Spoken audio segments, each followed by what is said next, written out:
నమస్తే. నేను మీ Gopi. Welcome back to our channel. ఈరోజు మనతో వచ్చరికి సీనియర్ జర్నలిస్ట్ జగదేవ్ గారు ఉన్నారు. సార్ నమస్తే సార్. నమస్తే. సార్, కవిత గారు రాష్ట్ర దాదాపు 4 నెలలు కావస్తుంది.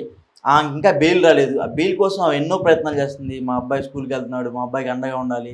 ఇప్పుడేమో కొత్తగా రక్తపు వాంతులు అనేది కొత్తగా పైన తెర మీదకి వచ్చింది. అంటే బెయిల్ కోసం ఇవన్నీ కొత్త అక్కడ సృష్టించబడుతున్నాయా లేదా తెలియట్లేదు. కానీ ఈరోజు నిన్నైతేనే మాత్రం హరీష్ రావు గారు వెళ్ళి ఆమెను కలవడానికి అయితే వెళ్ళారు.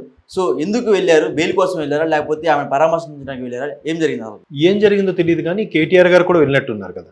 కేటీఆర్ గారు వెళ్ళారు, తర్వాత అక్కడ నుంచి ప్రెస్ మీట్ పెట్టి మాట్లాడారు, అన్నీ జరిగాయి.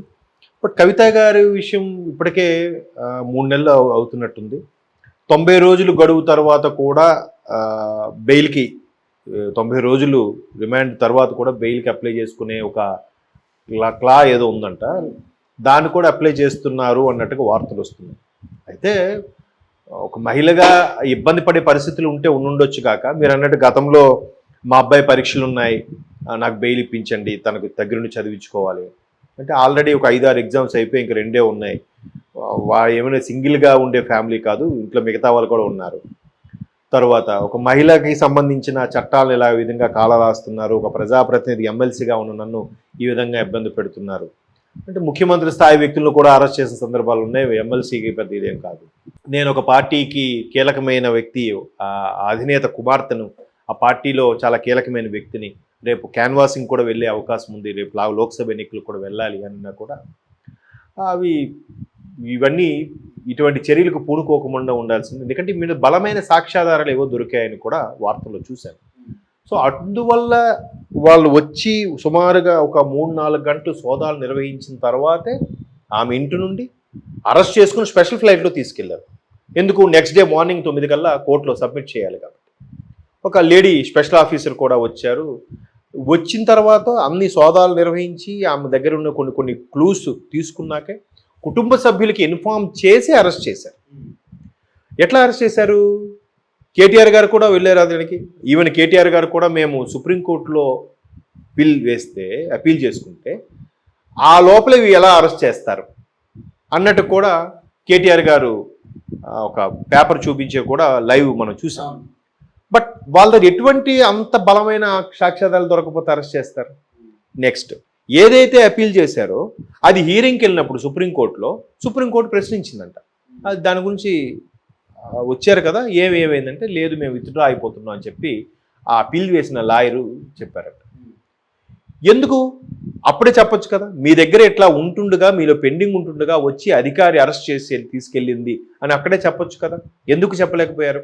అంటే ఈమె వైపు ఏదో తప్పుకు సంబంధించిన బలమైన సాక్ష్యాధారాలు దొరికాయి సిఐడి వాళ్ళకి, అంతేనా?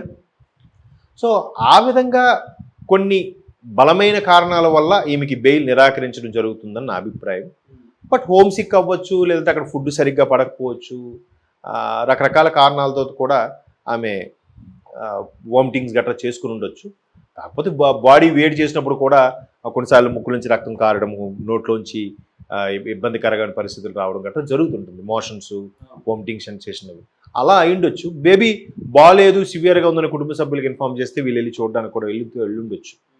బట్ 90 రోజులు అయింది కాబట్టి మరొకసారి నేను ఒక ప్రజాప్రతినిధిగా ఉన్నాను, ఇట్లాంటి మళ్ళా పై చెప్పినవన్నీ కూడా నిరాకరించారు. కానీ 90 రోజుల తర్వాత కూడా అంటే కొంత శిక్షాకాలం పూర్తయినట్టే కదా. ఒకవేళ అన్ని ప్రూవ్ ఇంత అయిన తర్వాత పూర్తి స్థాయిలో శిక్ష అయిందో లేదో నాకు తెలియదు. ఇంకా పడలేదు, రిమాండ్లోనే ఉన్నారు. ఆ పరిస్థితుల్లో రేపొద్దున శిక్ష పడినా కూడా ఇది కొంత మినహాయిస్తారు ఖచ్చితంగా. సో అటువంటి నేపథ్యంలో నేను దేశాన్ని విడిచిపెట్టిపోను. దీనికన్నా పెద్ద నేరాలు చేసే వాళ్ళు కూడా ఉన్నారు, బెయిల్ మీదే తిరుగుతున్నారు, 12 ఏళ్ళుగా బెయిల్ మీద ఉన్న వాళ్ళు కూడా ఉన్నారు అనే కొన్ని ఆధారాలు చూపించి అక్కడ ఉండే వాళ్ళ తరపు లాయరు బలంగా గట్టిగా వాదించగల ఇది ఉండాలి. అంటే ఇక్కడ లాయర్స్కి మెయిన్ కావాల్సింది ఏంటంటే వొకాబులరీ అండి. ఎందుకు ఆ వొకాబులరీ అంటున్నానంటే వాళ్ళు కొన్ని వేల పుస్తకాలు చదువుతారు. పెద్ద ఐపీసీ పెనల్ కోడ్ సంబంధించిన బుక్స్ ఉంటాయి, మీరు చూసారు లేదు. అంటే గడిచిన ఇన్నేళ్లలో స్వతంత్ర భారతదేశంలో ఏ కేసుకి దేనికి సంబంధించి ఏ విధంగా జడ్జి గారు తీర్పు ఇచ్చారు, దానిలోని మెలకువలేంటి, దానికి ఆ తీర్పు ఇవ్వడానికి కారణం ఏంటి, వీళ్ళు దాఖలు చేసిన అఫిడవిట్ ఏంటి, ఇవన్నీ కూడా అందులో పొందుపరిచి ఉంటాయి. సో అవన్నీ చదవడం వల్ల వీళ్ళకి నాలెడ్జ్ వచ్చి సో పలానా సమయంలో పలానా రాష్ట్రంలో పలానా డిస్ట్రిక్ట్ కోర్టు లేదా హైకోర్టు ఈ విధమైన తీర్పు ఇచ్చింది, దాన్ని ఆధారంగా చేసుకొని మీరు ఇక్కడ ఈమెకి ఎందుకు బెయిల్ ఇవ్వకూడదు అని గట్టిగా వాదించగల పరిస్థితులు ఉంటే బెయిల్ వచ్చే అవకాశం ఉంది. అందుకే అంటారు, ఎంత సీనియర్ మోస్ట్ లాయర్ అయితే అంత పండిపోయి అన్ని సెక్షన్లు తెలిసిన వ్యక్తి అయితే అంత చాకచక్యంగా మాట్లాడతారు. వొకాబులరీ ఉపయోగించుకొని ఈవెన్ మెజిస్ట్రేట్ ముందు, జడ్జి గారి ముందు నందిని పంది, పందిని నంది చేసే అంత సామర్థ్యం ఉండాలి ఇటువైపు వీళ్ళ తరపు లాయర్. అట్లా ఉన్నప్పుడు కొన్ని రకాల బలమైన కారణాలు, ఫలానా బీహార్ పాట్నా కోర్టులో ఇలా జరిగింది, లేదా ఢిల్లీ కోర్టులో ఇలా జరిగింది, లేదా హైదరాబాద్ కోర్టులో, ముంబై కోర్టు ఈ విధంగా తీర్పు ఇచ్చింది గతంలో అని కొన్ని ప్రూఫ్స్ కానీ చూపించుకోగలిగితే బెయిల్ వచ్చే ఛాన్సెస్ ఉన్నాయి. ఒక ఫిమేల్గా అదొక చిన్న అమెండ్మెంట్. బట్ మరి వీళ్ళ తరపు లాయర్లు ఎంత పవర్ఫుల్గా ఉన్నారో, లేదంటే అటువైపు దొరికిన కేసు కూడా ఇంకెంత ప్రభావితం, ఇవి బయటకు వెళ్తే చాలా ప్రభావితం చేస్తుంది. అసలు ఎక్కడ స్కామ్ సంబంధించి ఆ డిజైన్ కానీ, ఆ ప్లానింగ్ కానీ, ఆ స్కామ్ని ఎలాగా ఎగ్జిక్యూట్ చేయాలని కానీ మొత్తం చెప్పింది ఈవిడే అన్నట్టుగా ఉందా అనుకోండి బహుశా.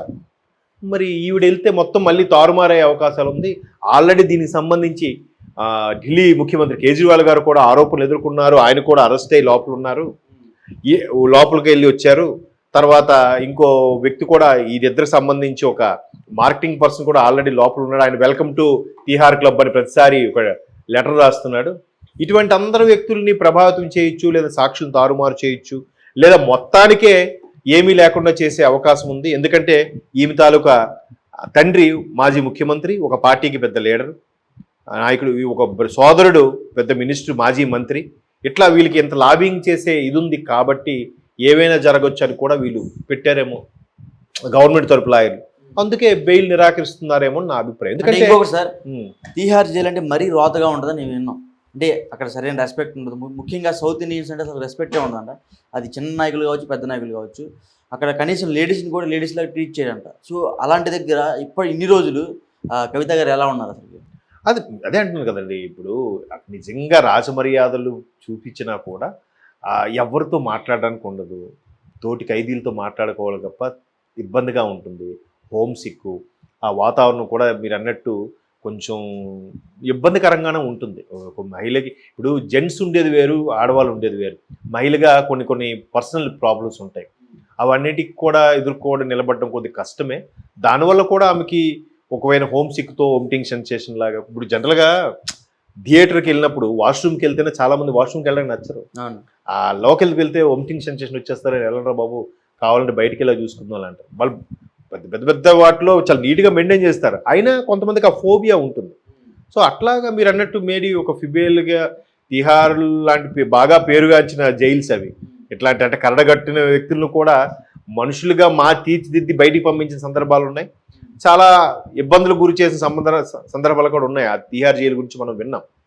బట్ అటువంటి సందర్భంలో మహిళలకు సెపరేట్ బ్లాక్ ఉంటుంది. మరి ఇటువంటి పరిస్థితిలో ఫిమేల్గా ఎదుర్కోవడం కొద్దిగా ఇబ్బందే. బట్ ఆ పరంగా మళ్ళీ